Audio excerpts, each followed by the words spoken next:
It is 5 in the morning in Yakutia, the coldest inhabited region on Earth.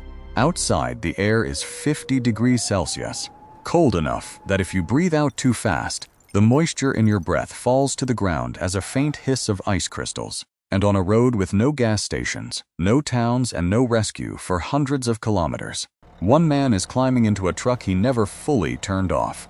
Not last night, not the night before, not once this entire winter. Here is something almost nobody thinks about.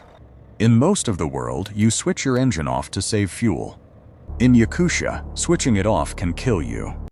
The diesel in the tank would begin to thicken into a waxy sludge. The oil would turn to glue. And a battery that felt strong at night would be dead by morning. So the engine runs and runs and runs, for weeks at a time. Why does diesel turn solid in the cold? Why is turning the key the most dangerous thing this man can do? How do the tires not shatter like glass on a road this frozen? And what happens if, out here in the white silence, the engine stops anyway? Let's spend one full day inside this machine, and this life, and find out. Before we climb into the cab, if you like the hidden engineering behind the machines and the people who move our world, subscribe. It genuinely helps this channel keep going. The first thing you notice is the sound. The engine has been idling all night, a low, steady growl that never changed. The driver, let's call him what the locals call these men, a long hauler, did not sleep in a warm cabin because of a heater alone. He slept because the engine kept the heater alive. You would think the smart move is to shut the engine down overnight and save the diesel. It's the opposite. At 50 degrees Celsius, ordinary winter diesel begins to gel. Paraffin wax that stays dissolved in warm fuel starts to crystallize, and those tiny wax crystals clog the fuel filter like sand in a straw. Drivers here run a special Arctic-grade diesel rated to around 55 degrees Celsius, but even that has limits. So the rule is simple and absolute. Once the engine is warm and running, you keep it running. The fuel stays warm because it keeps moving. The moment it stops moving, the cold starts winning. There is a number that makes this real. A modern diesel truck idling burns roughly 3 to 4 liters of fuel an hour. Over a single Siberian night, say 10 hours, that is around 35 liters burned just to stay alive, not to go anywhere, just to not freeze. Multiply that across a whole winter and you begin to understand why fuel, out here, is not a cost. It is oxygen, but it goes deeper than the fuel. Think about the engine oil. In your car, oil is a thin, flowing liquid. At 50 degrees Celsius, ordinary oil turns into something closer to cold honey. Thick, sluggish, refusing to move. When you crank a frozen engine, the starter motor has to force that glue-like oil through narrow galleries, while the battery, already weakened by the cold, strains to deliver current. In the worst cases, the engine simply will not turn over. And even if it does catch, for the first crucial seconds, the moving metal parts are grinding against each other with almost no lubrication at all. The single most damaging thing you can do to a diesel engine. That is why keeping it running is not laziness. It is protection. A warm engine is a living engine. A cold one is a gamble you might lose. And there is one more reason the key stays in the on position. The coolant. Even with antifreeze, the cooling system is walking a tightrope.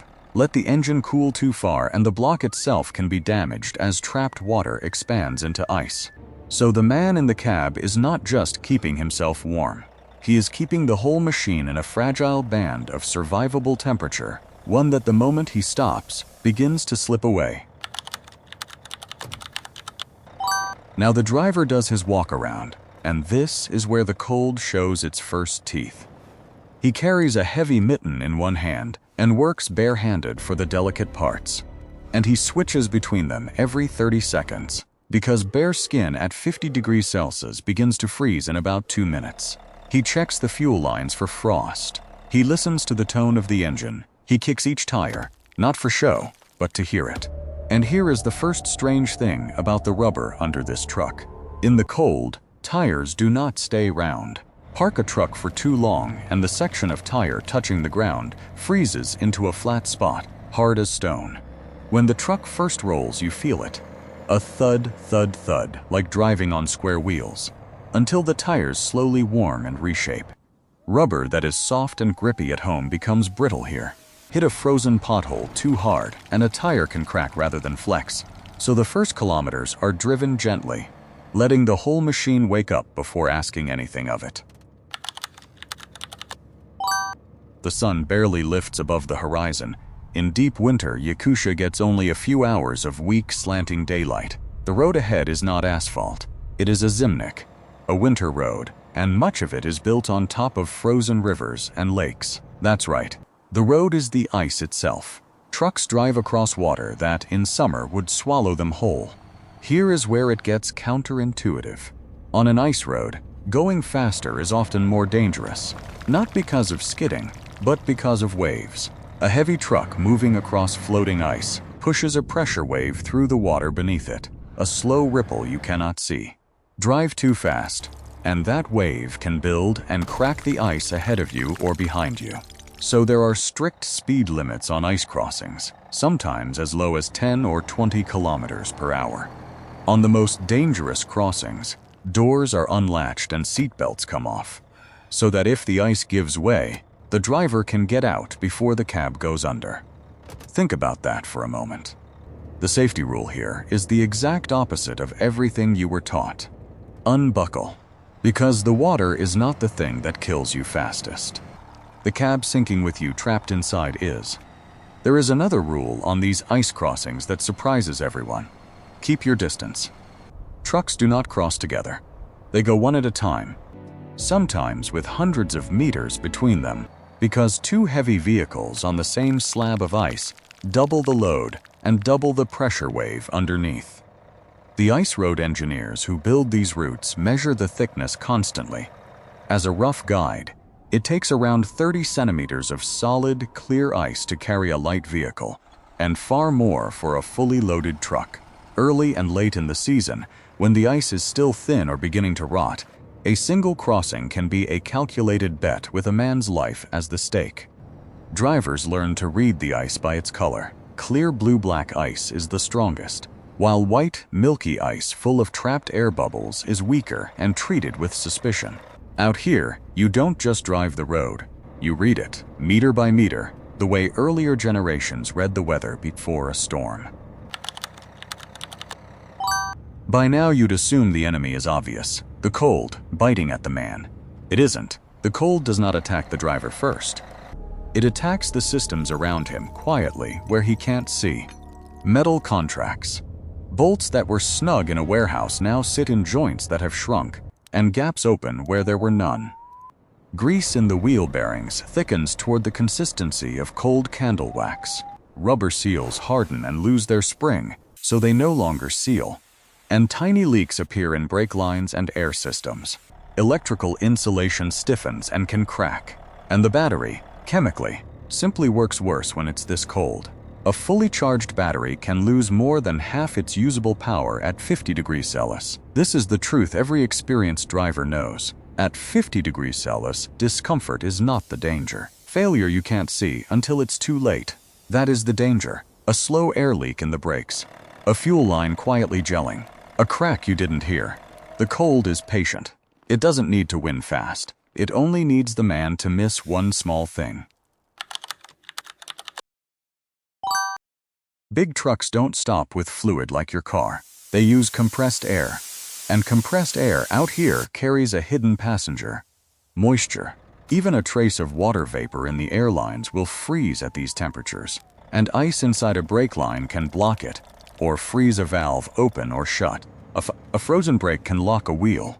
A frozen airline can leave a driver pressing the pedal with nothing happening.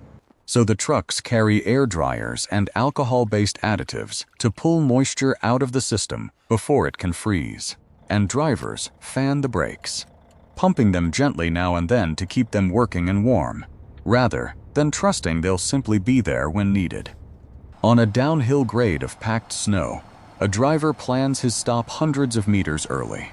Out here, you do not react to danger. You anticipate it because reaction time and stopping distance are both stretched by the cold. Let's talk about the man, not just the machine. He has been awake since before dawn, staring at a white road under a weak gray sky alone. There are no towns for hundreds of kilometers on some routes, no traffic, no radio for long stretches, just the growl of the engine and the endless white. The greatest danger to a long hauler is not a single dramatic crash. It is monotony and fatigue. A tired man makes small mistakes in silence. He doesn't notice himself failing. He misreads a patch of overflow ice. He takes a corner a little fast. He forgets to check a gauge. On these roads, many drivers travel in loose convoys, 2 or 3 trucks keeping rough company, precisely because a second person is the only insurance that exists. If one truck breaks down, another is there. If one driver goes quiet on the radio, another goes looking. Because here is the brutal arithmetic. If your engine dies alone, on an empty zimnik, at 50 degrees Celsius, the cab will lose its heat in under an hour. There is no one to call who can reach you in time. Another driver is not a convenience out here. Another driver is survival. And this changes the whole culture of the road. In a city, a stranger who breaks down is someone else's problem. Out here, a stranded truck is a signal that pulls everyone toward it. Drivers who have never met will stop, climb down into the killing cold, and spend hours helping a man they'll never see again. Because they know that tomorrow, it could be them, on a different stretch of white, watching for the next set of headlights. There is an unwritten law of the North, older than any company policy. You do not drive past a man in trouble. The cold enforces a kind of brotherhood that comfortable places have long forgotten. It is not sentiment. It is the only insurance policy that actually pays out. Number 7. When the engine stops anyway. So what happens if, despite everything, the engine does die? This is the moment every driver rehearses in his head and prays never to face. First, he does not panic, because panic burns the one resource he has: time. He tries to restart immediately, while there's still residual warmth. If that fails, the fight becomes about heat. Some drivers carry a blowtorch and will crawl under the truck to gently warm the oil pan and fuel lines. An act as dangerous as it sounds. Open flame near diesel, but sometimes the only option. Others build a small fire under the engine bay, a technique passed down for generations, terrifying and effective in equal measure. And this is why they almost never travel truly alone. The other trucks in the convoy stop. They rig a tow. They share fuel, share a blowtorch, share the warmth of a second cab. What would be a death sentence for one man becomes a solvable problem for 3. The cold is strong, but it is not stronger than people who refuse to leave each other behind. There is a grim ingenuity to these repairs that you only find in places without safety nets. A cracked fuel line gets sealed with whatever is at hand. A dead battery is nursed back with jumper cables and patience, or warmed directly with a flame. Some drivers keep their spare batteries inside the cab, close to the heater, because a battery kept warm holds far more of its charge. Everything on these trucks is chosen for one question: can it be fixed by one cold man, with bare hands, in the dark, hundreds of kilometers from help? The machines that survive Siberia are not the most advanced. They are the simplest. The ones a driver can understand completely and mend himself. Complexity is a luxury of warm places. Out here, complexity is just more things that can freeze and break. Night has long since fallen. In deep winter, it's dark by mid-afternoon. Refueling here is its own careful ritual. You cannot let the tank run near empty, because condensation forms in the empty space above the fuel and turns to ice in the lines. So drivers keep tanks topped up, and they treat the diesel with anti-gel additives. Fuel is planned the way an expedition plans water. Never assume the next stop will be there. And every time the driver steps out into that 50 degrees Celsius dark, he is reminded of the scale of what surrounds him. The steel of the truck's frame has shrunk in the cold. The snow underfoot squeaks at a high, strange pitch that only happens below about 30 degrees Celsius, because the ice crystals are being crushed rather than melted. Throw a cup of boiling water into this air, and it vanishes into a cloud of ice before it lands. This is a place that was simply never built for machines, and yet the machines and the men keep going. The final stretch of the day is the hardest, because now fatigue and darkness stack on top of the cold. The headlights carve a narrow tunnel of light into an endless white. The driver sips hot tea from a thermos, cracks a window for a shock of cold air to stay sharp, and watches the temperature gauge the way a sailor watches the sea. There is a kind of respect that grows in a person out here. The engine does not care that it's late. The road does not care that he's tired. And Christmas, birthdays, holidays, the cold does not care about any of them. Cargo still has to move. Villages at the end of these roads depend on it. Food, fuel, medicine, everything that keeps remote Siberia alive travels down these frozen rivers on trucks exactly like this one. Finally, the lights of the destination appear. A small settlement, a fuel depot, a warehouse. The driver pulls in and does the one thing that feels most unnatural of all. He leaves the engine running. He will sleep in the cab tonight, warmed by the same machine that carried him, its low growl the lullaby of the north. Tomorrow it begins again. The walk around, the brittle tires, the ice road, the white silence, and that engine, still turning, still warm, still refusing to stop, because out here, stopping is the one thing you cannot do. The frost does not care whether you're tired. The engine does not care whether it's a holiday. Out here, at the cold edge of the world, the machine and the man who drives it share the same single job. Keep going, no matter what the thermometer says. Most of us will never see a road like this. Never hear snow squeak at 50 degrees Celsius. Never learn that the safest thing you can do is leave your engine running and unbuckle your seatbelt on the ice. But somewhere tonight, in the dark of a Siberian winter, that engine is still turning, and a man is still watching the white road, doing a job most of us couldn't imagine, so that a village at the end of the world gets its food, its fuel, its medicine. The next time you complain about a cold morning, remember, someone somewhere is driving through 50 degrees Celsius right now, and to him, this is just Tuesday. If you made it this far, hit like. It tells me you want more stories about the machines and the people who survive where nothing else can.